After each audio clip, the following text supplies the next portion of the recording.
The 93X Half-Ass Morning Show podcast is sponsored by Standard Heating and Air Conditioning. On behalf of myself and Standard Heating and Air Conditioning, we would like to wish you a very happy holidays. And don't forget, Standard Heating and Air Conditioning is open 24/7 for emergency services to make sure you stay warm this holiday season. Go to standardheating.com today. The 93X Half-Assed Morning Show Backtracks Edition. You want to hear the stupid news, Cubby? Sure. You got it. I mean, we showed up. Why not? We're here. A couple who had sex while skydiving ended up in one of those hospitals after the dude forgot to open up his parachute. That's one of the keys to a successful skydive. Is that what you've heard? Yep. Yeah, to open the parachute. You ever tried have it? you ever tried it, though? No. Well, then how are you such an expert? I read a book on it once. Keys to successful skydiving. Guy and a gal decide to try that dopey skydiving. Then they decide they're going to bang. While they're falling to the earth, dude forgot to open up his parachute. I know one friend who tried that skydiving. And he did, I don't know if this is how you have to do it on your first try, but he had the trainer, the coach, strapped to his back. That was how he did it. Yeah, I tried it, and it was the same thing. Are you serious? And I attempted to make it sexual, too. He just cut me loose. An ex-boyfriend of mine skydived and hit the building. Oh. Yeah. The building? What do you mean, why the were building? They skydiving? Like the skydiving building thing where you go in and like get your gear. So on the way down, he crashed into it. Yeah, it was intense. He was all by himself, or he had a trainer on it? He had a trainer. So I was like, oh, why didn't you save him? Okay, whatever. How bad was it? I mean... It wasn't that bad. My favorite part is in the video. After he hits the building and like crashes into it, I finally am like, oh, I should probably get up and go over there now. It's just so much work, though. Like in the video, I can hear myself saying that. It's so fun. You weren't terribly sympathetic at first, you're saying? No, it didn't like hit me that it was actually happening in real life too, not just on the recording. Oh, you were probably pretty stoned. So this friend of mine, he's got the trainer strapped to his back, and 1, 2, 3, go. They jump out the airplane, and my buddy's thinking, I'm so effing cool. Look at me skydiving. My friend said I would never take this chance. Look how high up we are. Oh, I think I can see my house. And he throws up. Oh. And his throw up got all over the goggles of the trainer guy behind him. What if they charge extra for that? He barfed because he's a sissy. We're going to join the Mile High Club, the 3/4 of Mile High Club, now the half mile club, 1/4 mile club, splat. I would never do such a thing. I would never call anyone a sissy because I would never, ever do such a thing. You'd have to be I'd imagine, an experienced skydiver to... Like, for me, there's no way I could throw sex into the mix on my first few skydives. Right. I'd be I wouldn't want to end up like Ashley's ex-boyfriend, smashing into a building. I never thought of it that way, Josh. But, yeah. I have trouble having sex, in a strange place. Hey, I'm not used to this. You know what I'm talking about? I'm not used to the... And I am not a boner machine. Yes, so I don't you know. are. I am not a boner machine. You are an effing boner machine. I'm not a boner machine. I'm tired of this. I could not get... I don't think that could happen for me. Yeah, right. I'm supposed to pop a boner while I'm falling to my death? I don't know about that, but these two apparently were able to get her done. William and Leslie are their names. They've been dating for a little over a year, and they decided to try this goofy stunt. And they ended up on a television program. TLC's Sex Sent Me to the ER. William said, I'm an adrenaline junkie. She's an adrenaline junkie in training. And she loves it, and I love it. Leslie admits that she's very sexually active. Yeah, buddy. Not sure what that means. But she also says all it takes is for William to look at her, and she's in the mood. Is that right? She said, when it comes to sex, I come up with, she says, all types of ideas. I come up with a lot of different ways to have sex, she says. So they get up in this stupid airplane, and they spent the entire flight kissing to get them in the mood. that still wouldn't, like you were saying, Josh, that still wouldn't be enough for me.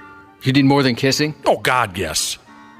In order to have an erection and have sex while skydiving, it would take something out of this world. Yeah, if it was, right, if we're in the plane and I know I have to jump out, if I was kissing her, my eyes would be open, I'd be scanning the sky. Thinking, what am I doing? So they're all horned up and they jump out the plane. Leslie said, since we were both wearing baggy shorts, I thought we would just be able to connect without a hassle. And she was correct. But their humping quickly took a wrong turn. William says, we're having sex, and I looked at the timer, and then it hits me. We're in trouble. They had banged for too long. And, you got a little wristwatch that says, Stop humping. At this point, you better be done humping. You better start pulling chutes.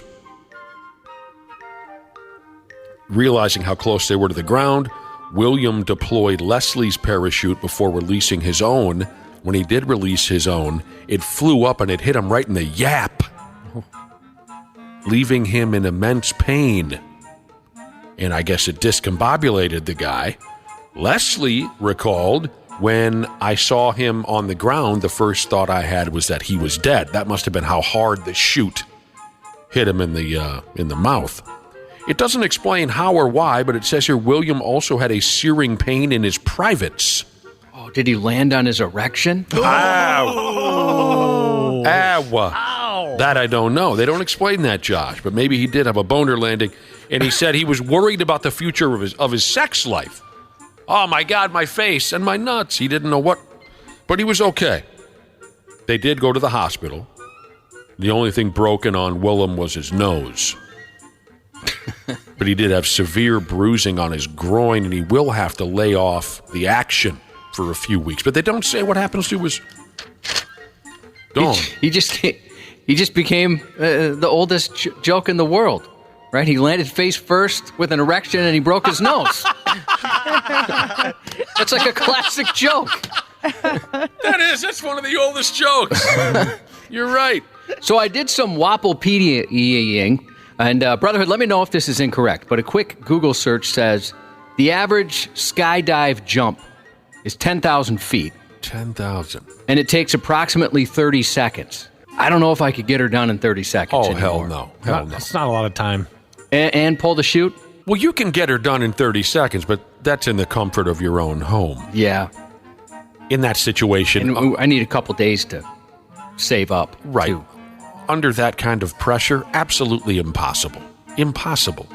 I'd imagine there's a lot of force, on your way down. How do you even make things move? Don't know. I can barely find the quote-unquote landing zone of the wife on my own. Whatever.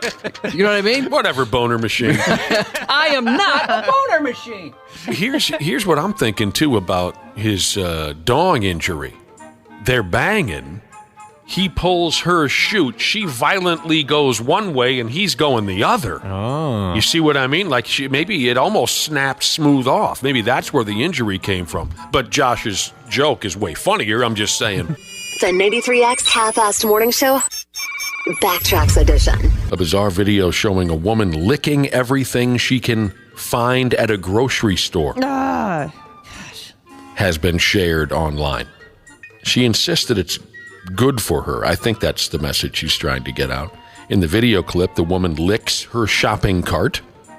She licks a door handle. A lot of hands have been on those things. She licks a plastic bag, everything else that gets in her way. She gives it a lick down. The video features strange captions. It's the word I was searching for a minute ago, captions. The captions say things like, not law, oxygen and smiles are life. Germs fortify your immune system. Exposure to germs build defenses against asthma and allergies. So she's one of these health and wellness experts that we're surrounded by lately. With, I'm guessing, zero actual education on the subject, just garbage she read on the internet. Since this video has been shared online, the woman in the video has been criticized, of course. Another strange caption she threw in there while she's licking something at the grocery store. Microbes help digestion. Terrain, baby. What? And one more. Be free. Love over fear. I choose love over fear. That's why I like my shopping cart. Mm-hmm. Reddit users were quick to comment on the post. One said, is she having her kid film this? And I don't know if that's true or not, but the Redditor said, is she having her kid film this? What a great example she's setting for him. Save your breath, really. Some folks just can't be helped. Another one of these folks who was just so much smarter than the rest of us, and we're just sheeple. You're not licking your shopping cart? Seen it before, lady. Your bit is tired already. Trying to think of a store I definitely wouldn't want to lick the shopping cart of. There's not one that comes to mind immediately. Do you guys have something? Yeah, definitely. Okay, the store where you would not lick, well, the least likely to lick a shopping cart is at what place, Ashley?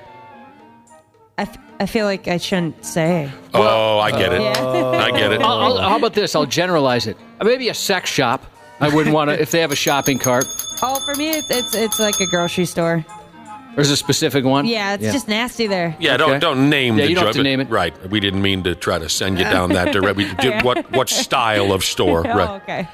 To be fair, you do live in Wisconsin, so you've probably seen some really gnarly things in grocery stores. Wisconsin is dirty. You know. Oh, how about I'll go the other way. Sketchy over It's here. unwashed in Wisconsin. Name the store whose grocery cart you'd like to lick the most. Target. I have the same answer, sex shop. It just depends on my mood. And Josh, they do have carts. Do they really? Yes. That's amazing. That's good. I don't think I've been to one of those since I was maybe 18. Well, no, I take that back. I was with you at Lickety Split. Lickety Split. Oh, was that when I was real drunk? No, I don't think so. That was before or after Toys for Tatas broadcast. Oh, right. Must have been after, now that I think about it. I'm an idiot. That would have been amazing if it was before. Well, they might be open at that time. Yeah, it must have been after. Yeah, because we were. If we're at Toys for Tatas, it's early in the morning. Yeah, they have the little carts, you know, the miniature ones with the double-decker deal kind of happening. Oh, nice. Oh, yeah, nice. Oh, man. Fold it in half, still an inch, Jesus said. The store I'd most likely not lick a shopping cart. Dick's.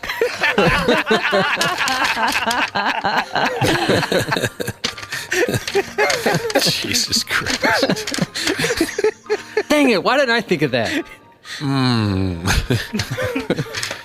That's good. I hate to tell you this. I hate to be the one to do it, but it's my job. You can no longer simulate oral sex in Fortnite. That's a bummer. Hopefully, that's the game you can teabag someone, right? Or at least you could at one point. Oh, my God. Well, you can pretty much teabag in any game. Oh, you can? Oh, yeah. You just got to crouch. Yeah. Just smash And that crouch Pac-Man? button. I don't. Wapple the teabagging expert. What the hell are you talking about? You can teabag in any game. Yeah, like Qbert? any of those first-person games like Halo, Call of Duty. Yeah, Call of Duty, Red Dead Redemption. Is that what you do when you play those games? You run around teabagging people? No, but I've been get a good teabagged kill. a bunch of times. You've been teabagged? Oh, yeah. Like Well- little 9-year-old kids, teabagging you. Like after they kill you or Oh, something? yeah. You have been teabagged by 9-year-old kids? And they toss an insult at you, and then they teabag you, and you're even more pissed. That's humiliating. Did they make fun of your mom a few times? Yeah. Well, they're 9, degrading. dude. You can't handle a 9-year-old? No, Dude, they're they get good. nasty. They're super good. Those Just say, look, 9-year-olds are you're terrible. 9. You're 9. I'm a grown man. Yeah. Oh, you just get them. I'm doing your mom. That's where you got to go with that. You got to make a joke about their mom. Yep. No, You don't even man. know my mom. Oh, I know your mom. There you go. That's a start. Those kids are so much worse nowadays. They're throwing out like words that I won't even say at the bar. They're terrible. You guys shouldn't be intimidated by 9-year-olds. They're scary. I've got a 9-year-old. You're right. Yeah. There's nothing He scary. teabags me in real life. I'm here to tell you. I'm trying to build a little confidence in Ashley and Wapple. I'll F a 9-year-old up. All right. We So- can ask Dr. P. He'll be on later this morning. I don't know that their testicles hang low enough to teabag someone. To be quite honest with you. Oh. Good point. So you know all about teabagging in video games, Wapple. Yeah, I know a little bit. Wait, a little bit? Before you seemed like you had a PhD in it. Before you were arguing that you can do it in any game, and you listed games for us where you can do it. Now he just knows a little bit. He's just running through all the places he's been hurt. You are the weirdest dude. Maybe I will, if it ever comes down to it, maybe I will put money on the 9-year-old in a matchup with you. That'd be a pretty cool football celebration, wouldn't it? After a touchdown, they just teabag the defender. The cornerback is laying down on the ground. You teabag. Oh, God. They should throw in the pump from Key and Peele. Teabag with a pump. Yeah, just the... I know what you mean, but I'm saying if you combine the two, you'll surely get a flag. Teabag with a pump. Mm-hmm. Friend of mine used to have, I thought this was great, when we used to play, football in the park when we were young guys. When he would score a touchdown, he would crawl to a tree and then pretend to lift his leg like he was taking a whiz like a dog. That was his touchdown celebration. He'd quick mark his territory there in the end zone. The one I would always do when we would play football in the park was I would like squat down and then hold the football behind my back like I was taking a dump and then drop it. Wow. Hey, that's a classic. That's an all-timer, man. You can do that with a baseball, a hockey puck, a basketball, anything. Well, the football's perfect, though. Yeah. Color, shape, everything. Yeah. Boy, I'd love to see that in an NFL game. Me too. Like, we've gone off the rails. So if you know Fortnite, then you know probably about this glitch where it allows you to hug an opponent, but somebody figured out that you can hit a button and make one of those characters crouch, so it appears that they're delivering that oral sex to the other. And that's what they're eliminating this from, how do you call it again, Fortnite. And they're going to give folks a refund who bought I don't know what the hell I'm talking about. The bear hug emote. Bear hug emote? Mm-hmm. You can get it from the item shop. If you know Fortnite, you know what I'm talking about. If you don't, then you're just like me and you probably don't care. But that's funny. Yeah, but I should throw this in there. One of the theories that it got pulled is because Ariana Grande is in the video game. Yeah, they put a lot of celebrities in there. Okay. Because wasn't Justin Jefferson in there, or about to be, or the guy from the Vikings? Yeah. I have no idea. Yeah, I think he was, actually. That makes sense. I remember hearing that. So Ariana Grande ended up, her character ended up in the video game, and a video of her doing this oral sex trick went viral. People, that's a theory that's why it got pulled, that she thought, hey, wait a minute, I didn't donate my likeness to this game so everyone could make BJ jokes out of it, That's a theory. I don't know if it's true. Oh, my God. Here's a gaming nerd texting us. Gaming nerd Jesus checking in. He's talking about teabagging in other video games. Is that what? Why is this a thing? It's pretty funny, though. Because like Wapple said, you're already pissed you got killed, and then some 9-year-old punk teabags you. I mean, it's like just salt on the wound. Yeah. It's like you're getting hit by a car, standing up, and then you hit by a truck. Yeah. It just got worse. I can't remember the name of the game, but there was a game me and my buddy were playing. Know the name of the game. I was trying to find it. We were playing it a year ago, and all of a sudden I was away from my console, and then I come back and I look at my character, and my dude's orally pleasing my character. He was crouched down, and like when you crouched, you were at the perfect level for it, and then if you kept tapping the crouch button, like, so that was the same to like make your guy stand up and then crouch. So if you would tap it really quickly, he wouldn't stand up all the way, but his head would move. The Brotherhood tells me that in Grand Theft Auto 5, you can perform a hand job motion with your character. Is that true? What the hell is wrong with all of you? I just played Donkey Kong, man. There's no hand jobs and no simulated oral sex in that game. So I'm not going to name this video game, but Gaming Nerd Jesus says there's a new game out. One of the modes is called Teabag Mode, and the only way to kill your opponent is when you teabag them. I had no idea. Death by teabag. No idea. That's an insulting way to go out. That's the way one of us will go out. Chances are. Yeah. Absolutely. The odds are against us. One of us is going out in that fashion. Josh is right. We've done the math. Half-assed morning show. They're loud, they lose control, they do their little circus act, they're a nuisance. 93X. Grace here, customer service rep at Standard Heating. I'm proud to work for a company that understands and takes care of our fellow Minnesotans. Our weather here can be a little unpredictable and even extreme. That's why we've been here for 93 years and counting, to keep our community safe and comfortable. On behalf of myself and Standard Heating and Air Conditioning, we would like to wish you a very happy holidays. And don't forget, Standard Heating and Air Conditioning is open 24/7 for emergency services to make sure you stay warm this holiday season. Go to standardheating.com today. So right now may be the perfect time for you to rethink how you pay for health care. And here's why. Not only is it open enrollment for a lot of people, it's also a time you can join MediShare and save even more than usual. For many families, switching to MediShare saves about $500 a month, which is a game changer for a lot of people. And what's more, they like it. MediShare has double the member satisfaction rate compared to health insurance. Double. MediShare is a proven thing, too, for over 30 years. It's a Christian community of more than 400,000 members.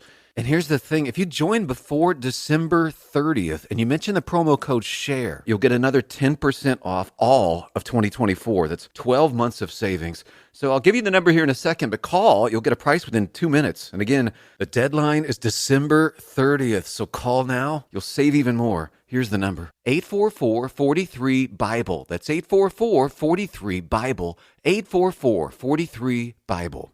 The 93X Half-Assed Morning Show, Backtracks Edition.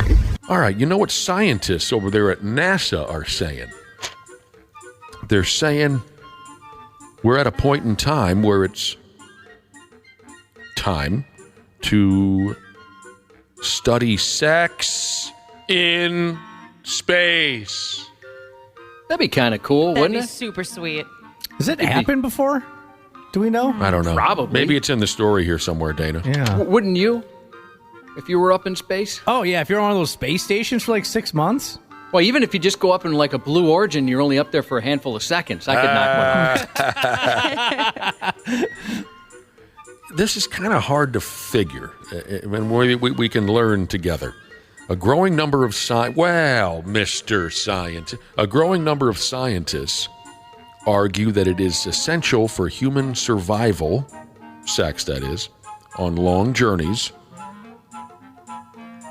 Okay? These scientists are saying if we're going to send some astronauts up to circle the moon or whatever they do, maybe we need to start banging. It'll help their mental health, I think is what they're saying. Or, there are folks who are talking about moving to Mars here in the next couple of years. All right? So NASA has long shied away from the topic of sex. So it says here in the story, we're completely in the dark as to how it might work. Well, I know nothing about spaceships or what space is like other than what I've seen in the movies, but wouldn't we just go into the spaceship, peel off our spacesuits, and just start hammering away on each other like we do here on Earth? That's what I'm picturing. Yeah. Maybe in zero gravity. Oh, that'd be so cool.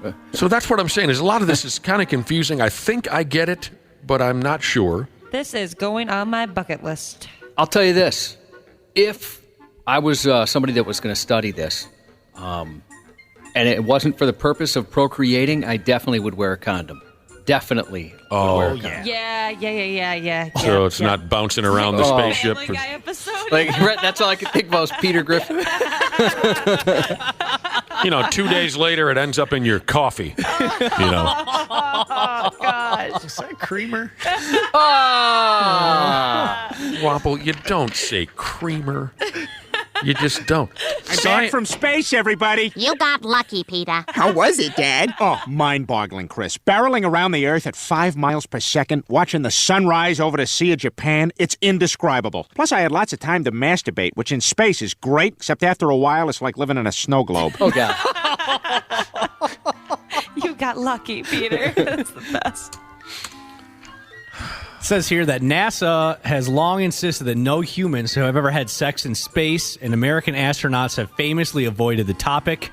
The few experiments that have been conducted in space sex focused on animals and not humans. Oh, all right. I swear to God, I saw a porno movie with zero gravity sex. It was a long. I remember you talking about it was a long time ago. That's super cool. Yeah. I just have. I'll be totally honest with you. I think I was awfully drunk when I dialed this one up, so I don't remember much about. But let's wrap this up. What I think NASA is trying to figure out is, can we send astronauts out on long journeys to space and allow them to fold each other as a form of survival?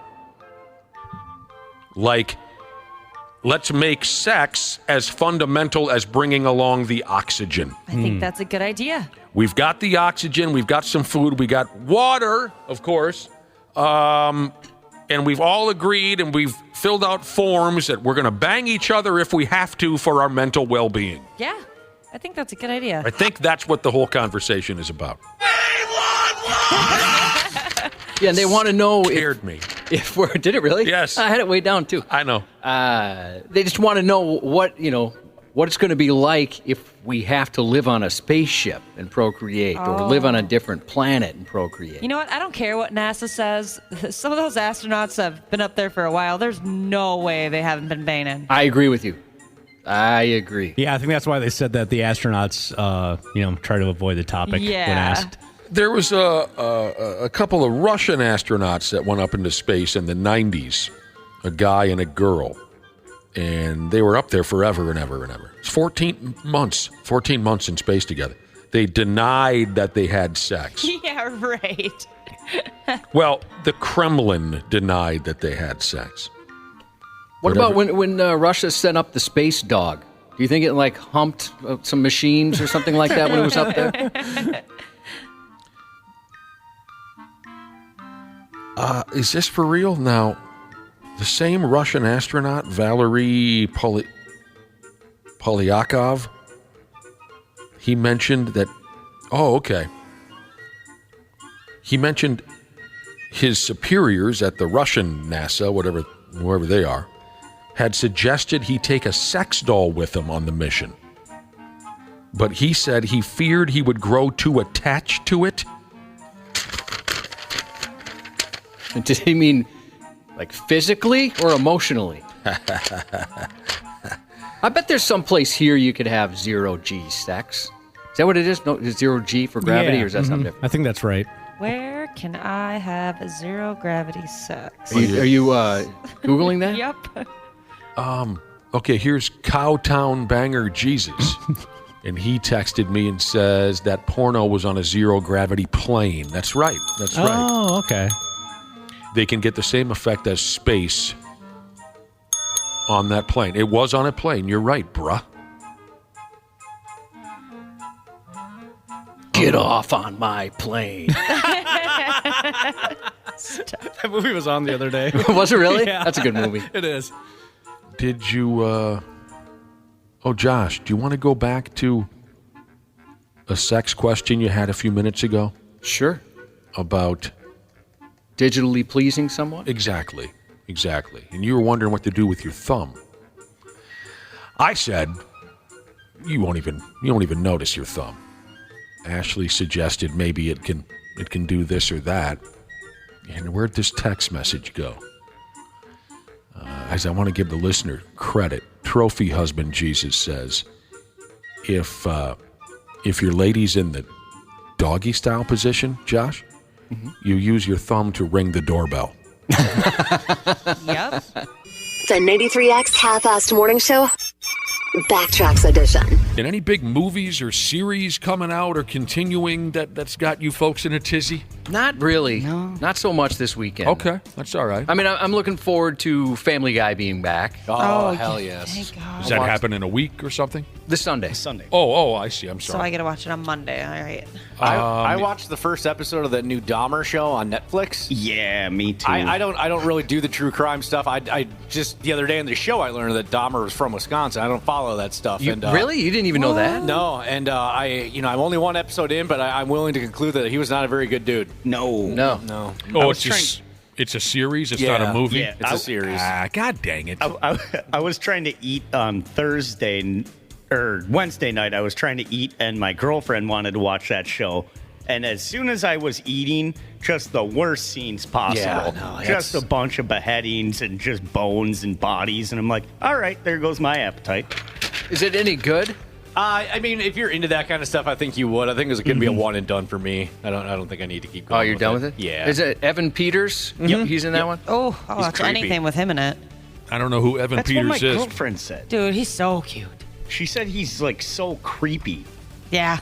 He was in the X-Men film series, WandaVision, American Horror Story. So good in that. Never saw any of those, but I saw a Dahmer movie. Oh, it had to have been a good decade ago. That was really well done. I've seen a couple of Dahmer movies, and both of them were really well done and really disturbing. Okay, it's funny you brought that up, Dana, because last night I found out that I do have this Amazon gimmick, and I was able to watch some of the football game. Whoa. I'm so happy for impressed. you. That's awesome. But I saw that advertised, something about Dahmer. I thought, not that it's called something about Dahmer. Wouldn't that be silly? I saw that Dahmer set up. I thought it was a movie, but it's a series. I'm not the kind of guy that would follow a series, but I've seen a couple movies that are good. I'm glad you brought up, I think you said I'm not a true crime guy. Is that what you said? Yeah, that's like all the podcasts and the documentaries and series. I'm and so stuff like into that. that kind of stuff. I was going to ask, who is it here that loves all the CSI, this and that? Is that you, Ashley? Oh, most definitely. Josh, you get somewhat involved in? Not anymore, Not no. anymore? I was for a while. Didn't but then I started to question what type of people my wife and I were. That I looked at the majority of our shows, it was all that kind of stuff. Did and it bring podcasts, you, everything. Well, and one of your guys' code words for sex was a true crime show. Yeah, yes, Criminal Minds. Which is an amazing show. What do you mean? I don't get it. When there's kids around, we'd say, hey, we're going to go watch Criminal Minds. Just love that. Yeah, I think I remember you saying you were listening to and watching so many true crime type stories that it kind of brought you into a dark place. Yeah, it was depressing after a while. So, and then also, we'd watch enough Dateline where the husband or wife murders each other. We're side-eyeing each other. Mm-hmm. And we did make a pact. If one of us cheats, you have permission. Just go. Don't have that. You're the new guy. Kill me. There's or no you reason kill me. to cut anybody up with a don't chainsaw poison, or whatever. It's fine. Go. Take whatever you want. stuff our parts into a barrel and throw them in a... Yeah, right. Just leave. You don't have to go through all this drama. Ashley, I know a few people like you who they just simply cannot get enough of this dark, true story, serial killer type I've read stuff. on it before, and people say women are into it more than guys are even. Mm-hmm. I find it so interesting. One of my favorite podcasts that I listen to probably every day is called A Morbid Podcast. And it's just every new episode is about a different serial killer or murder or like just terrible, terrible event. Ashley, it's funny that you say that because right when you just spoke that out loud, I received a text from a listener that says, ask Ashley if she's into a show called Morbid. Ah, that's awesome. Yeah. Yeah, there's some great stuff out there, really well done. I still watch some of it. Like I watched The Staircase, both versions, the HBO Max recreation, and then the documentary on Netflix. Watch that. That was okay. Let me run this by you, an article that I was looking at for a minute or two. These aren't my words. These are the words of the writer. Says here, thanks to mainstream media, we all have a pretty warped view on crime in society. Okay, I don't know if that's true or not. But they used that statement in order to set up some true random crime facts. All right? Let me throw some of these at you. True random crime facts. Maybe you've heard some of this stuff, Ashley, on all these dark, scary podcasts that you listen to in the dark. due to a legal loophole. There's a 50-mile area, a 50-square-mile area of Yellowstone National Park where murder is legal. We've actually talked about that with the show Yellowstone. Mm-hmm. What do they call it? Train something? Or taking you to the train station. Yeah, taking you to the train station. That's what they mean. I was wondering if you guys were going to recognize that because I know you've watched Jellystone. Or the Jellystone is much more more innocent. Yeah, you're allowed to steal picnic baskets there. That's about it. Hey, boo boo. F me running. You can have as much honey as you want. I think everyone knows this. Crime rates tend to rise in warmer temperatures. Mm-hmm. Yeah. More than 20 states have no laws against necrophilia. Oh, that's great. Which I believe is having sex with a dead body. Yep. Why were you so enthusiastic with that? Yep. Sorry. You can. Looks like it's illegal in Minnesota. Whew. All right, one less thing to worry about. Let's see. I'm going to read further to make sure that's true. All right. People with uncommon names tend to commit more crimes. So you don't find a lot of this. I'm assuming this is what they're saying. You don't see a lot of Jones, Smith, Anderson, Johnson, Hanson. You see where I'm going with Well, that? you're talking about last? I assumed that meant first names. Oh, I assumed last names. You could be right, Josh. You could be right. That seems strange, though. Yeah, I mean, I'm thinking like Just Jeffrey the odds. Dahmer, John Wayne Gacy. Like those are their first names are very regular. Well, names. Ted Bundy. It's Yeah. crimes. It's not all murder. I mean, yeah, it's not all serial But even killers. so, okay. you think just odds. Just the odds. You know, there's so many Johns in the world, not to pick on John, but that some of them have to be criminals. Right. I'm related to one. Anchorage, Alaska is one of the most dangerous cities in the United States. Anyone know any information behind that? I've heard that before. Yeah, I have too. Yeah, they just do sketchy stuff. Well, I think less law enforcement up there, too. Right. Oh. And it takes, law enforcement has to get there by plane. Yep. Yeah. Yep. Oh, my damn. Because it's so big. Mm-hmm. Alongside the Ford F-150, the Honda Accord is the most stolen vehicle. But not anymore. That's changed. Has it? Yeah, it's Kia and Hyundai now. Mm-hmm. I was reading the other day, it's like up 600%. Jeez. This I can't believe. Statistically speaking, we are safer today than we were 20 years ago. How can that be possible? I don't know, maybe like the All the improvement in cameras? technology. Yeah. Yeah. Yeah, DNA, I would say, too. Maybe they find you faster. And maybe because of social media and everything, the internet, like we hear about a lot more crimes than we did 20 years ago, probably. Yeah, there's probably So a you're lot more saying going on. the same amount happened, Right. but we just didn't hear even about when it. you hear about it. It's not like every single one got covered in the newspaper or your 5 o'clock news. I don't know. A kidney's worth approximately $160,000 on the knew black that. market. Pardon me? I just looked that up the other day, actually. You looked up how much a kidney is worth on the black market? Yeah, I can't remember why. But... It came up in the stupid news. A woman was accusing her husband of taking her kidney and selling it. Oh, there you go. Yep, that was probably why. Despite making up just 10% of the population, left-handed people account for 33% of people with multiple arrests. Left-handed people. I don't trust them. Are we all right-handed? Yep. Yeah. Yes. Good. I'm borderline amphibious. Or what? Now I forgot. Ambidextrous. Ambidextrous. Wow. The average DUI driver will get behind the wheel of a car drunk 80 times before being arrested. Jeez, that's scary. Yeah. There are over 9 million cases of identity theft in the United States each year. I hate that crap. I'm surprised that number's not higher. I wish someone would. Be like, that was a mistake. Have fun with that. I wasted all that. They look up all my stuff like, oh, wow, we wasted a lot of effort on this. Yeah, I'd be like, have fun with my medical bills. And that overdue library book. Good luck there, buddy. Men account for 86% of arsons. Huh. I guess I've never heard of a female arsonist. Yeah, that's what I was going to say. Right. I knew. All my pyromania friends are guys. Yeah. How many do you have? I got 2. Oh, God. I got 4. I like to light stuff on fire. I don't have any. I knew a Really? couple of dudes. They haven't changed. They're in their effing 50s. Yep. And you still can't trust these idiots around a can of gas and a damn cigarette lighter. Or a fire and gas. Candle. Well, wasn't that the same thing? But anyway, yeah. They back in high school, one of the dudes' nicknames was Pyro.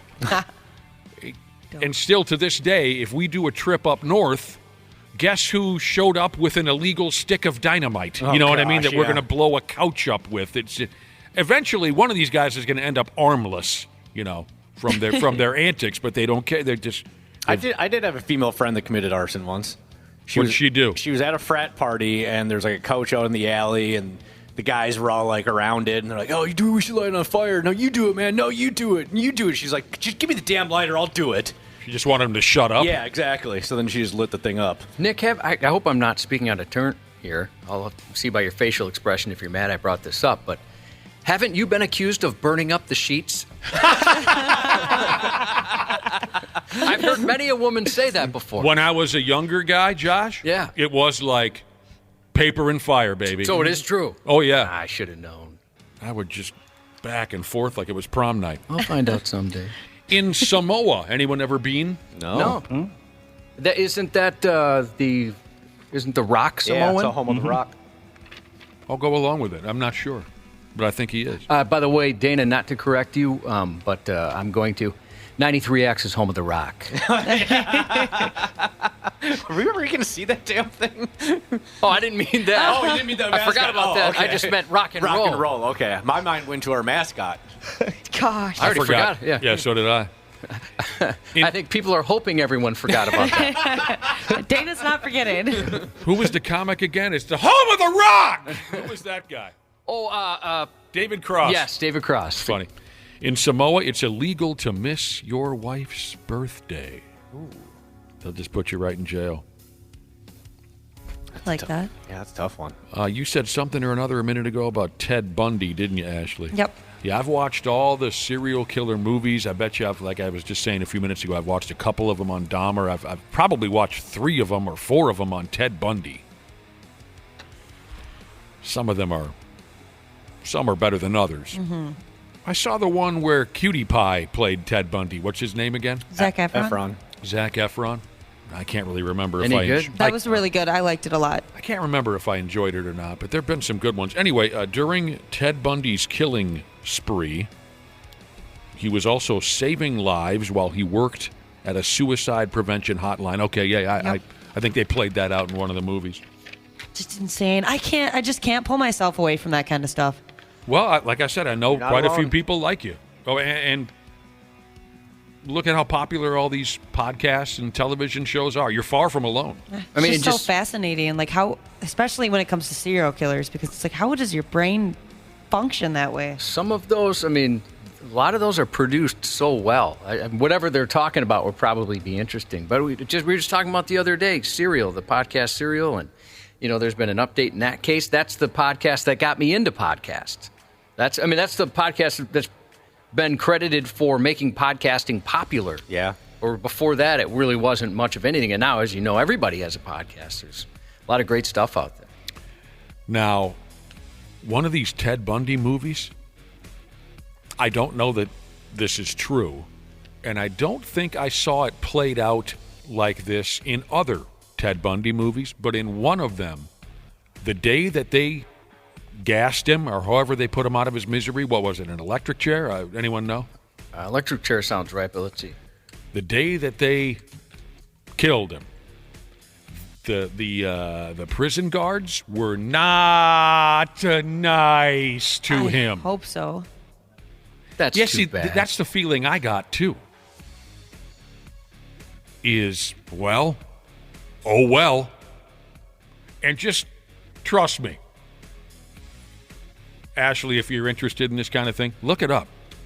Oh, yeah, I'm already on it. It was not good. Yeah, he died in an electric chair. Okay. But while they were walking him there and the hours leading up to that electric chair, ooh-wee, did they send him a message. Don't know if it's true or not. Half-assed morning show. They're loud, they lose control, they do their little circus act. They're a nuisance. 93X. Grace here, customer service rep at Standard Heating. I'm proud to work for a company that understands and takes care of our fellow Minnesotans. Our weather here can be a little unpredictable and even extreme. That's why we've been here for 93 years and counting, to keep our community safe and comfortable. On behalf of myself and Standard Heating and Air Conditioning, we would like to wish you a very happy holidays. And don't forget, Standard Heating and Air Conditioning is open 24/7 for emergency services to make sure you stay warm this holiday season. Go to standardheating.com today. So right now may be the perfect time for you to rethink how you pay for health care. And here's why. Not only is it open enrollment for a lot of people, it's also a time you can join MediShare and save even more than usual. For many families, switching to MediShare saves about $500 a month, which is a game changer for a lot of people. And what's more, they like it. MediShare has double the member satisfaction rate compared to health insurance. Double. MediShare is a proven thing, too, for over 30 years. It's a Christian community of more than 400,000 members. And here's the thing. If you join before December 30th and you mention the promo code SHARE, you'll get another 10% off all of 2024. That's 12 months of savings. So I'll give you the number here in a second, but call. You'll get a price within 2 minutes. And again, the deadline is December 30th. So call now. You'll save even more. Here's the number. 844-43-BIBLE. That's 844-43-BIBLE. 844-43-BIBLE. The 93X Half-Assed Morning Show, Backtracks Edition. Boys, are you set to fight just yet? Because Dad Fights 47 is ready to go. What's the... Shut up, Randy. Don't care. Dad fights. Dad fights. Randy and Brad, they just fight. It doesn't matter what you think. I mean, you're going to ask what the topic is. I mean, what does it matter? What are you going to, if you don't like it, are you going to leave or something like that? No, I was just curious. Can I not be curious? One or both of you might panic a little bit. No, boy. When I tell you that we're going back to hockey. Oh, jeez. God. This one could get ugly. If you're not familiar, listeners, I'm addressing our listening audience. If you're not familiar with our Dad Fight segment, a little head-to-head trivia here, and we're not exactly talking to Tom Reed and Bob Kurtz here. No. Al Shaver and Glenn Sonmore are not on the line. Nope, right now. we are not talking to Wally Shaver and Lou Nanny. They're here. not walking through that door. Nope. No. State of hockey, my ass is the slogan that Brad Ryder and Randy Shaver would prefer. That's the slogan they would prefer. No. Oh, I enjoy hockey. I Yeah, just come don't on know it as well as other people do. We're in the beginning stages of the Stanley Cup playoff, for Pete's sake. Pigs are right in the middle of it. And here's the deal. Today, your Jurassic asses will be challenged in your knowledge of Minnesota-born players whose names are etched forever into Lord Stanley's big damn 120-some-odd-year-old cup. Minnesotans who have won the Cupski. You know the obvious names: Montag, Etzel, Waterloo, Kirst, Portner, Harberts, Hauserman. But there are others who have kissed the cup and then most likely got it involved in some sort of a sexual situation behind closed doors. Don't you think they all... Oh, yeah. Yeah. The day with the cup, and some things have happened to They that bring thing. it into the sack, yeah. So here's how we're going to do it. We're going to give you the year, the victorious team from that year's Stanley Cup tournament, and, if you haven't already jumped on it, the hometown of the player. You name him. His name is on the stinking trophy. Like we might say, 1938 Chicago Blackhawks, Minneapolis. And, of course, you would say Virgil Johnson. And Of course we would. And That I was on bring the tip him of my up. tongue. Oh, Virgil. That one was too obvious to put in the actual Yeah, competition. that's Virgil. Would you have accepted Virgie? if I had said that? Or Virgin, as he was called by his friends. Right. Hey, Wapple was until he was 24 years old. Different reason. I mentioned And a Virgil. different cup for that matter. Much smaller and used less. Much smaller. And you definitely don't want to drink out of it. Man, that's the grossest thing you've ever said. Randy's never been so gross. Oh, stop. I mentioned keeping you Virgil on your Johnson because Yes. he was an old buddy of my dad's who drank at the Wayzata Was he Legion. really? Yeah. Oh, my gosh. I don't just throw this stuff out there so you can make disgusting jokes. Well, that's kind of fun. Virgil was a friend of my dad's who drank at the Wayzata American Legion until he died in the early 90s, and he played for the Blackhawks when they won the Stanley Cup in 1938. By God, he's in the Hockey Hall of Fame. Well, that's fabulous. And I had the opportunity to meet him a couple times before he passed, and it was a real thrill for me as a teenager. Well, that's why you chose him then. Of course. Head-to-head challenge. Holler your answer out loud. If you're correct, you get a point. If you're incorrect, you guys know you get no second guess. Best out of 10 wins with the tiebreaker if needed. Now, Wapple told me before we went live, Skis, that we have our first tandem introduction. Is that what we're... Oh. Yes. Okay, so here is Giants wrestling fan. Why isn't it Giant wrestling fan? I don't know. Or do they have trouble... Well, maybe there's a fan of more than one giant. True. So Andre, Paul Show. White, the big... Yeah, Could okay. all just be big to them. Giants wrestling fan along with Sharks fan Jesus to roll us into Dad Fights 47. Good morning, Brotherhood. Sharks fan Jesus here alongside my 10-year-old broadcasting partner. Giants Wrestling Jesus! All right, tone it down. Son, Wapple needs us to do today's Dad Fights intro. Remember when I did that a few months back? You were terrible. You know who was really terrible? Randy Shaver last week. Is that the guy everyone calls Assman? Whoa, all right, whoa. All right, just call him Randy. Yeah, that's him. He's against Brad Ryder again. You know, Brad's a teacher. How can he be a teacher if he isn't allowed within 100 feet of a school and aren't teachers supposed to be smart? 16-15, Brad's winning. Who do you think's gonna win Dad Fights today? Let's go Assman! Oh, God. Oh, my Everyone, gosh. ladies, gentlemen, Wapple, buckle up. It's Dad Fights 47. Let's go! That is incredible. Wow.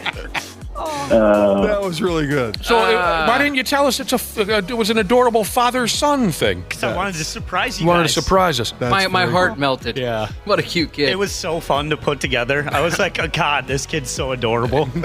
Brad, you just got lit up by an 8-year-old or something. Hey, I get lit up by my kids at home all the time. It reminded me of some of the comments I get at home. Yeah, they're not very nice to you. Dude, I know how it Aren't goes. teachers supposed to be smart? I get that at home all the time. All right, again, our topic is Minnesotans whose names are etched forever on Lord Stanley's Cup. We're going to give you the year, we'll give you the club, and although I think you'll be shouting out before we get to the hometown, that'll be your final hint. Okay. And Josh, who, my God, your name's on a few trophies out there. Again, what was it again? A band, a creative band? Louis Armstrong Jazz Band Award winner, 1993. Martin Luther King Jr. Poetry winner, 1987, 88, and 89. My, what a resume. Trophy husband winner, 2008 through the present. Don't forget about my favorite. You probably forgot it. Well, because he humble. He doesn't mention this because he humble. Oh, I know.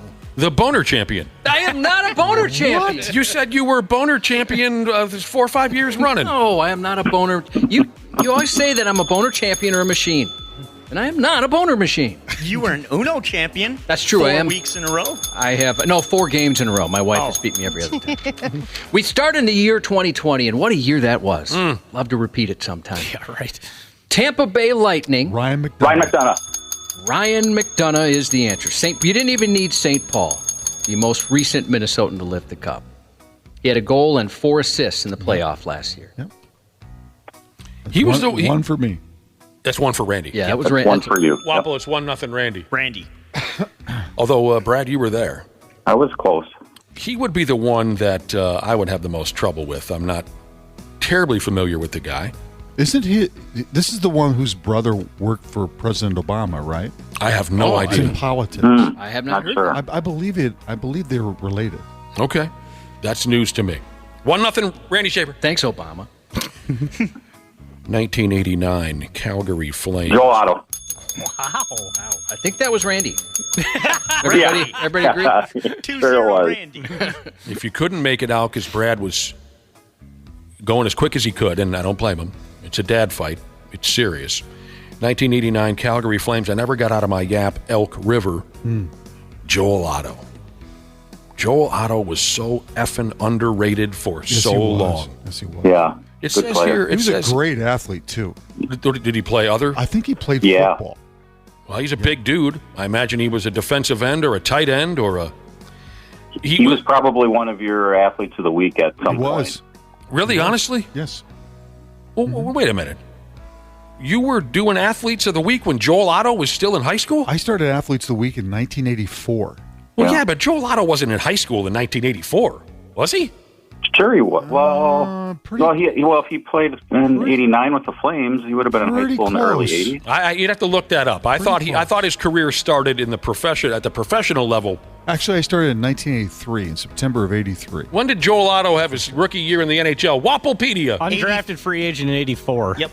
Well, I know when Randy started Athletes of the Week because I was a 4-time Athlete of the Week back in 1986. No, Did you ever dream of being Athlete of the Week watching old Randy on television there up in Clara City? Sure I did, but they didn't know us out in farm country. No. They never heard of us. We never went out that far. No.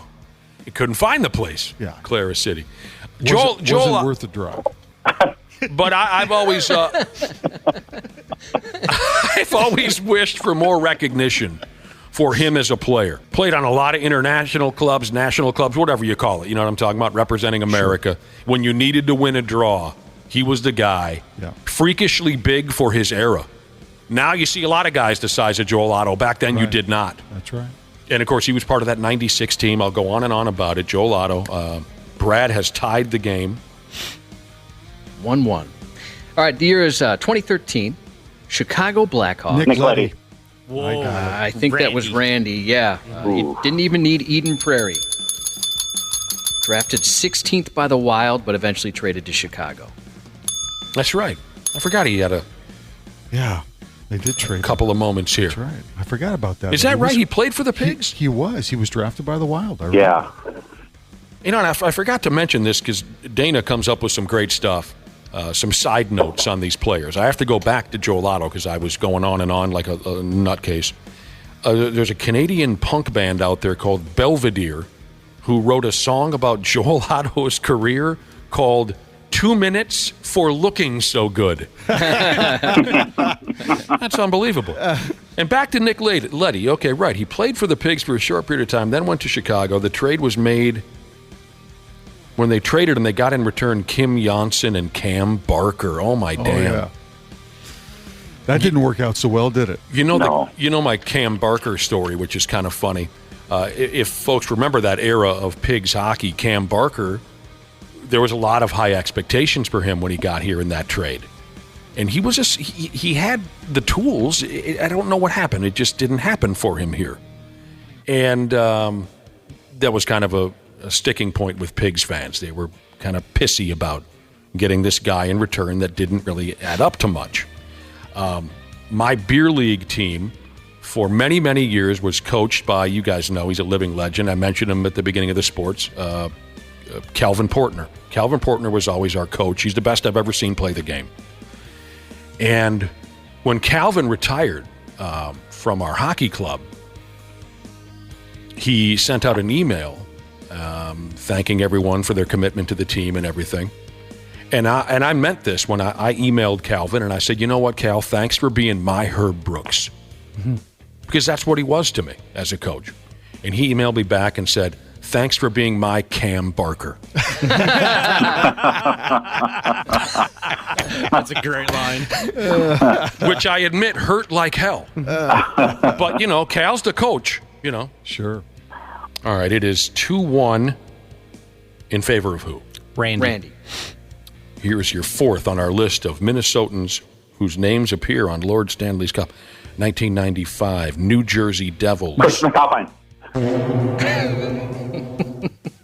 That's we should have mentioned, yes, that's the incorrect sound. The guy farting into the Costco intercom. I've heard that before. Okay. All right, so now I can just sit and wait. Chris McAlpine. Brad Ryder, please. Brad Ryder, please. You are not allowed to. Brad Ryder, please. Would you listen to the whole clue, God, Brad? Settle down. Do you think we don't know what we're doing around here, Brad? Do not approach us in that manner. Wow. The intercom fart noise means you are wrong and you're done. Yeah. So be Randy quiet, Brad. now Randy, would you like to hear? I would like to, yes. Or do you want to make it? Okay, No, I want to listen to the entire clue now. Okay, 1995's Yes. New Jersey Devils, Yes. Rozo. Neil Broughton. That's Thank right. you. Brad, do you have anything to say now?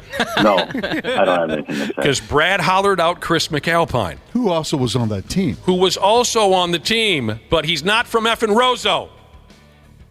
I think he's from Roseville. He's from Roseville, yes. Settle down, Brad.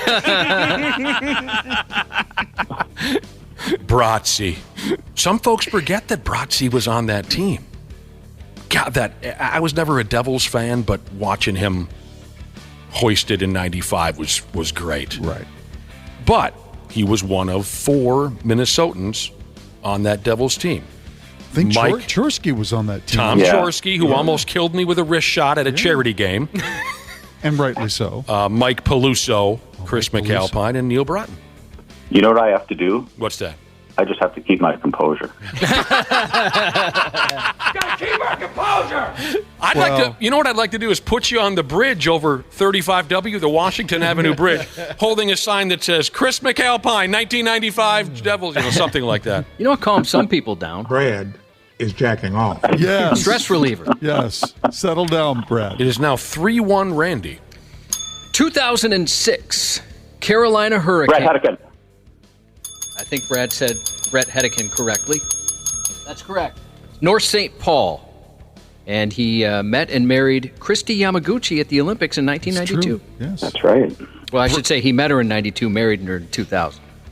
I also thought Brett Hedican was terribly underrated. The guy could handle the puck. He could skate. He was terrific, Brett Hedican. That team, that 2006 Carolina team, remember the story about when I went to Costa Rica, Josh? And I stepped out onto the balcony of this lovely apartment, what do you call it, hotel room we were staying in? And I looked to my left, and here's this blown-up dude, shirtless blown-up dude, with a Stanley Cup tattoo on his left arm, and it said 2006 on it. And I turned to the girl I was seeing at the time. I said, I think we got a cup winner here to our right. I didn't recognize him. Ended up being a player by the name of Nicholas Wallin. You can look him up. He was on that roster, and a how do I call it, an important member of that roster. I ended up drinking with the guy for 3 days. It was a riot. He was an absolute riot. He had his wife and kids with him, and all he did was sit at the floating bar with me for 3 straight days, ripping down, Red Stripe beer. My favorite moment was the guy kind of had a Terminator-type delivery. He's very, very monotone like this. But we'd joke back and forth. So at one point, he was in room 216. I was in room 217. We drank beer all day long, and the bartender says, look, my shift is over. I got to go. And I said, yeah, put it on room 216. And he slowly turns my way, and he goes, that is my room number. And I said, yes, I know. It was a joke. Don't strangle me to death. 3-1 Randy. Here we go. I think 3-2. 3-2 Randy. 1999, Dallas Stars. Jamie Langenbrunner. We're tied. That's right. You have him listed from Elk River? Langenbrunner's not from Elk River. No, he's from Cloquet. Cloquet. Oh, is he? Yes. But Brad got there before it even mattered. 1999 Dallas Stars, Jamie Langenbrunner, another guy I just loved watching him play. He won 2 cups. His second was in 2003 with the New Jersey Devils. We are tied. 2001, Colorado Avalanche. High note. Dan High Note. Dude. Oh, good one. That is a very good one. I wouldn't have got that. Tough guy, tough, hard-hitting character, Dan High Note. You guys are really good at this. And you were worried at the beginning. We kind of thought this would be a disaster. 4-3 Randy. Dad fights 47. I kind of feel like my delivery should be sped up a little bit, but because the guys are coming at us so fast and furious. 2010, Chicago Blackhawks. Dustin Byfuglien. Jeez. Wow, that's a good one. Wowee. Talk about a tough player. You want to talk about a tough player. For a couple years there, he was the most intimidating guy in hockey, if you ask me. Yep. Dustin Byfuglien. Okay. I get so excited about these things, I do lose track of the score. Wapple, where are we at? 4-4. It is tied up. Tied at 4, going into number 9 out of 10. 2017, Pittsburgh Penguins. Matt Cullen. I said it. That was tough for me to tell. I said Are we sure about that? I would go with Randy. I heard Randy say Cullen before Brad got her done. Before I said Matt. All right, then that's Randy right there. Wow, comes down to this. Force the tiebreaker. I'm stressed. It does come down to this. I'm not nervous right now. I'm sweating. Randy has the lead by 1. And here is the final name, or not name, the name you're trying to guess. Brad, you need to get it to force a tiebreaker. 2009 Pittsburgh Penguins Grand Rapids. Galagowski. Arneberger Galagowski. Tiebreaker coming up. That's right, Brad. Alex Goligoski. Some of you might not be terribly familiar. From Grand Rapids, former Golden Gopher. Still plays for somebody or another, doesn't he? I think he just retired. Did he really? Mm-hmm. We're tied at 5. Now, for the tiebreaker, we have a little bit of a different vibe here, don't we, Cubby? Yeah, we do. Just so you know, this can be a trick question a little bit. It's not the same format as the previous 10. Not quite the same format. We might be escaping reality. Yeah. So this is like starting a runner on second base in extra innings. That's exactly what it is. Yeah, this could be fictional. That's a wonderful way to put it, Brad Ryder. Goligoski. This coach from Minneapolis never won a Stanley Cup, but he did lead the Mighty Ducks to a state title and a gold medal in Emilio Estevez. And because I don't know who you're talking about. That's good. Now, do we give Randy a shot here? Yes, he does. All right. I'll do the whole thing. This coach from Minneapolis never won a Stanley Cup, but he did lead the Mighty Ducks to a state title and a gold medal. Gordon Bombay. Gordon Bombay. Thank you.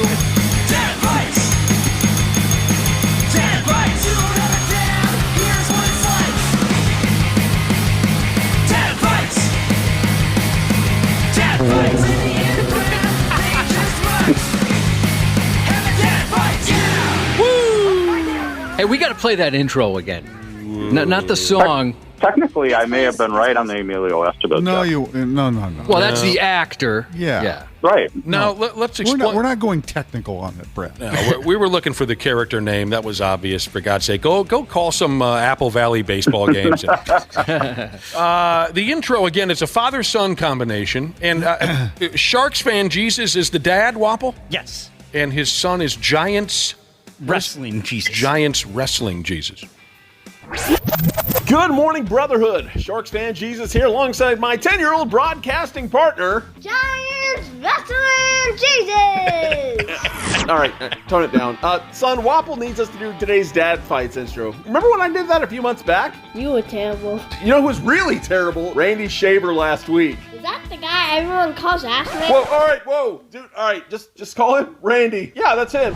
He's against Brad Ryder again. You know, Brad's a teacher. How can he be a teacher if he isn't allowed within 100 feet of a school and aren't teachers supposed to be smart? Oh, snap. Well, it's 16-15. Brad's winning. Who do you think's going to win dad fights today? Let's go, Assman! Oh, God.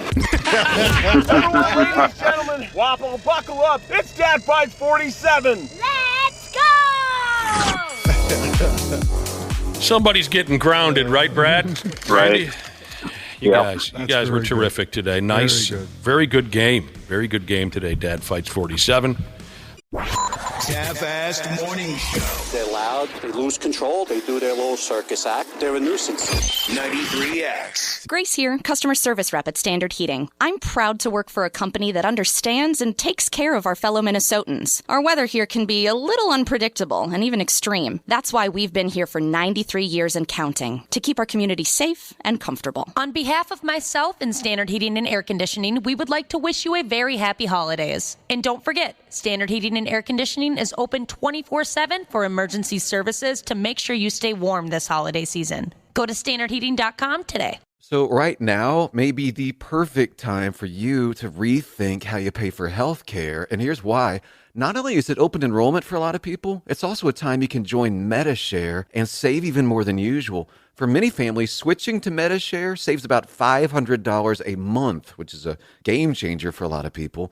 And what's more, they like it. MediShare has double the member satisfaction rate compared to health insurance. Double.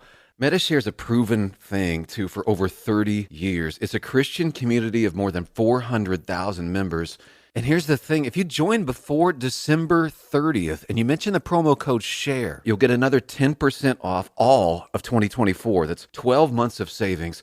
So I'll give you the number here in a second, but call. You'll get a price within 2 minutes. And again, the deadline is December 30th. So call now. You'll save even more. Here's the number. 844-43-BIBLE. That's 844-43-BIBLE. 844-43-BIBLE. The 93X Half-Assed Morning Show, Backtracks Edition. Did you see much of the Denver Nuggets celebration parade in Denver yesterday, Randy? I did not, but I'm assuming that as soon as it was over, Jokic was on a flight to Serbia. Yeah, I bet you're right. He said he liked it. Yeah, he said he was having a good time. Yeah. Well, he cursed up and down. That's the new thing at these championship parades. Everybody curses up and down. Well, Okay.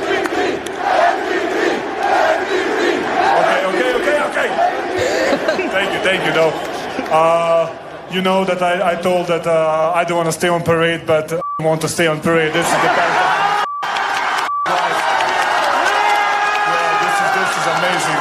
This is we're all gonna remember this our whole lives. And when we see you guys that came out on the streets, and actually this one is for you.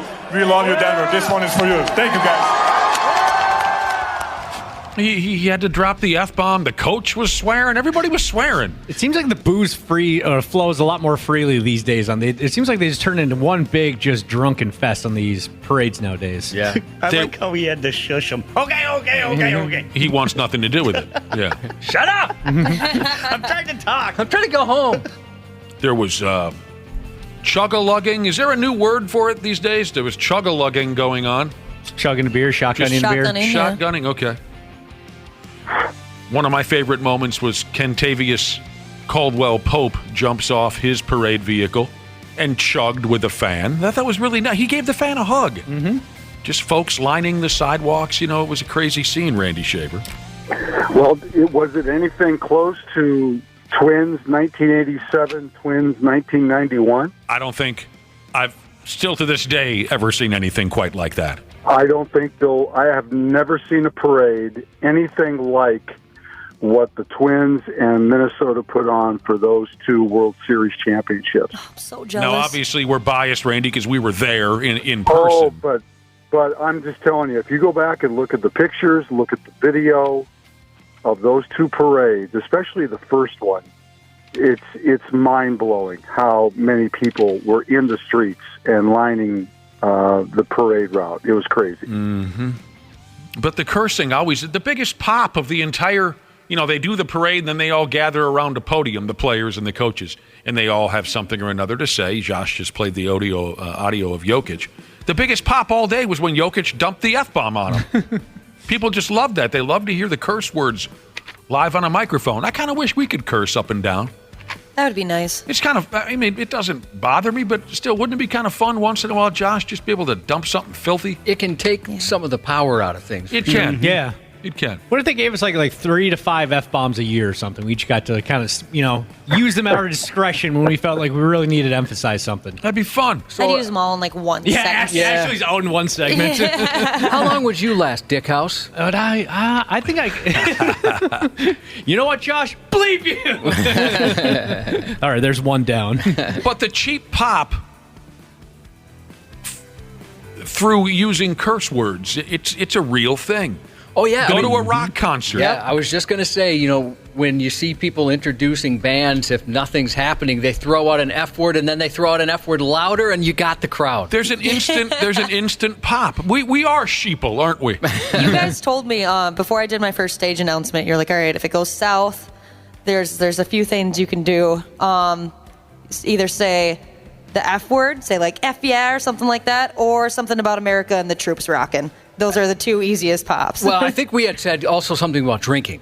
Oh, yeah. Yep. Getting drunk or something. Yep, tell everyone, go grab a beer. Yeah, who's getting wasted out there tonight? Yep.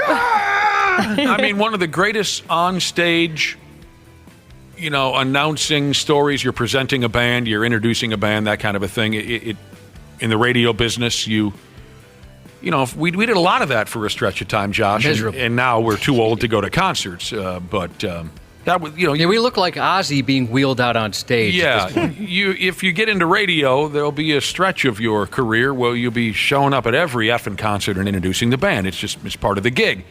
But, my favorite story ever related to how you can get a cheap pop through foul language was a dude who used to work here.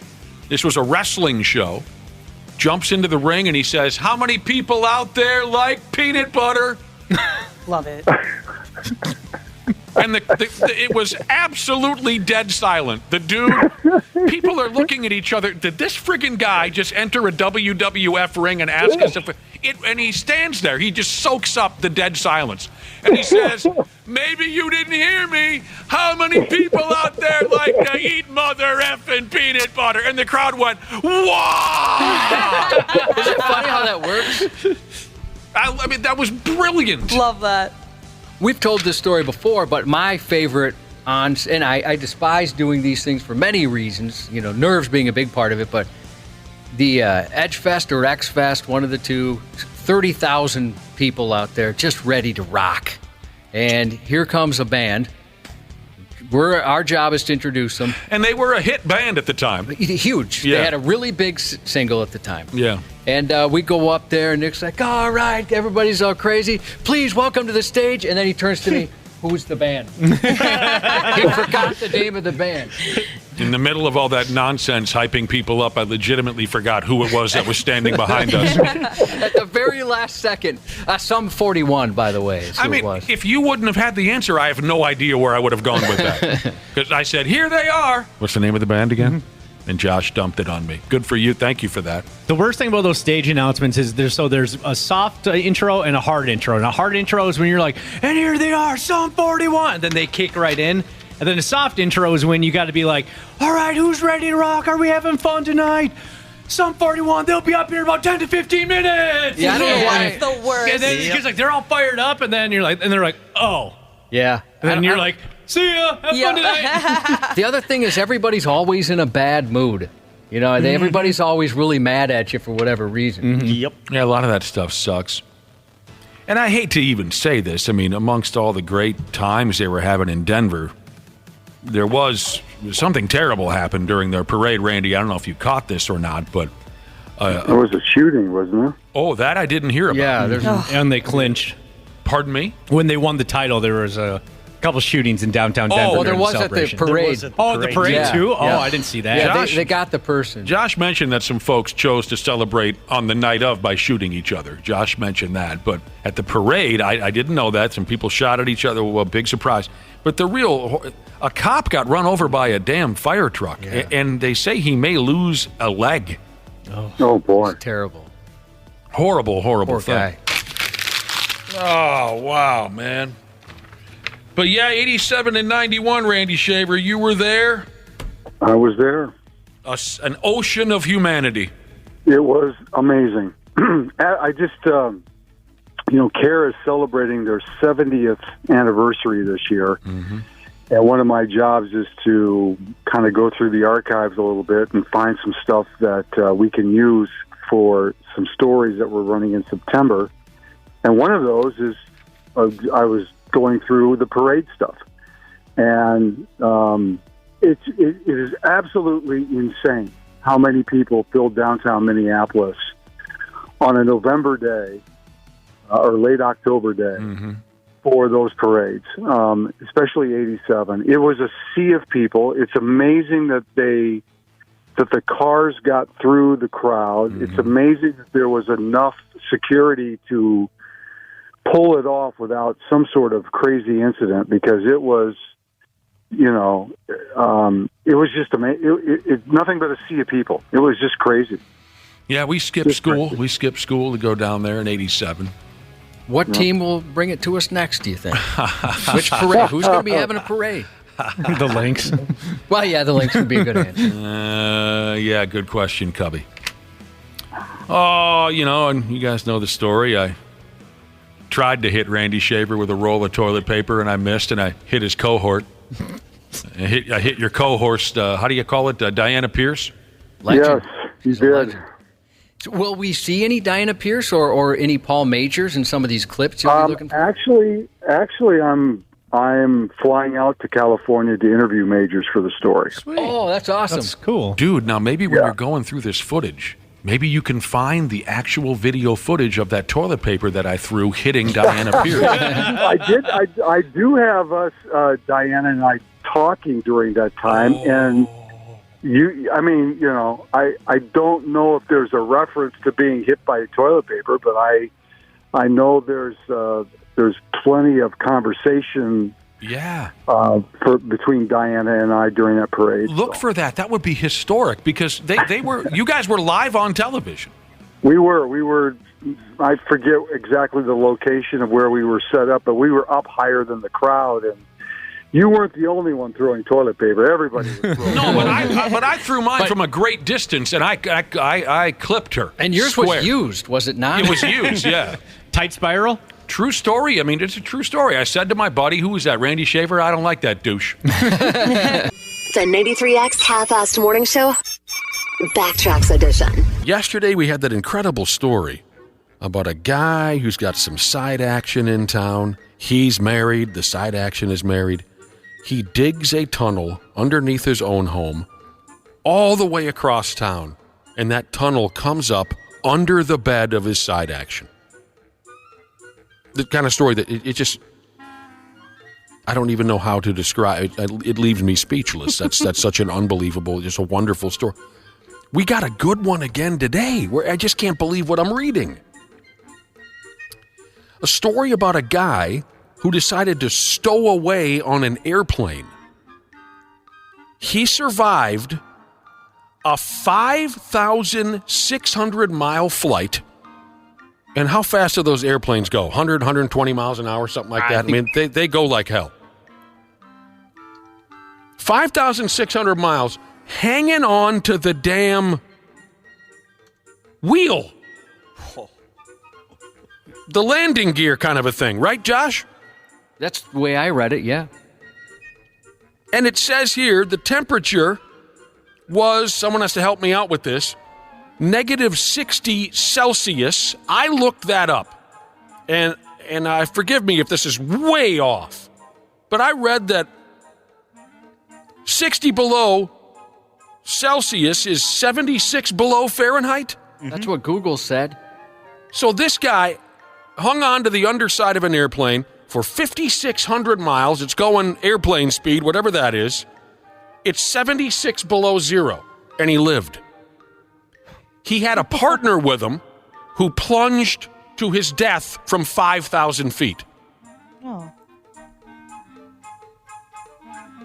11 hours. He hung on to this airplane from South Africa to London. And I guess he and his partner were escaping South Africa, some kind of terrible conditions. Forgive me, I don't know much more about any specifics on that, but they just wanted to get the hell out of South Africa and go to London. He made it. His buddy did not. It sounded like his buddy fell off as they were landing in London. Oh, ouch. So close. This dude, the dude who made it, is named Themba. He was unconscious in the hospital for 6 months after he was discovered on the runway. He was in a coma.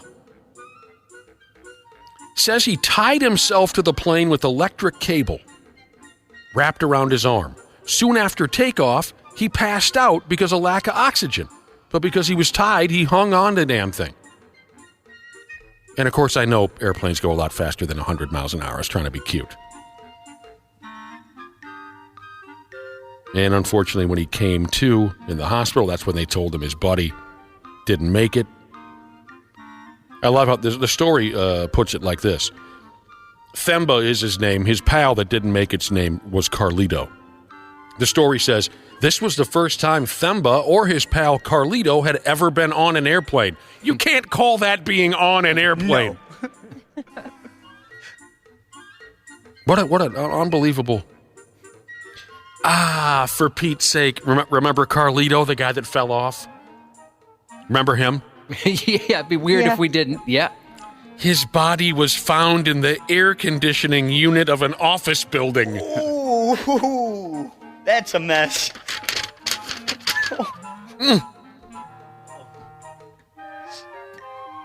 Truly miraculous. Maybe look for how do you call it? A documentary called "The Man Who Fell from the Sky." Apparently, there's a documentary being made about this story. I'd watch the living hell out of that. Says here that there have been 109 recorded stowaway attempts around the world. Only 24 people who took their chances in a plane's landing gear have survived. And London is one of the most popular locations for stowaways. The 93X Half-Assed Morning Show. 93. The 93X Half-Ass Morning Show podcast is sponsored by Standard Heating and Air Conditioning. New episodes drop each weekday. If your podcast platform has ratings, go ahead and give us 5 stars and maybe give our enemies 1. Thanks, and here's a word from our sponsor. On behalf of myself and Standard Heating and Air Conditioning, we would like to wish you a very happy holidays. And don't forget, Standard Heating and Air Conditioning is open 24/7 for emergency services to make sure you stay warm this holiday season. Go to standardheating.com today.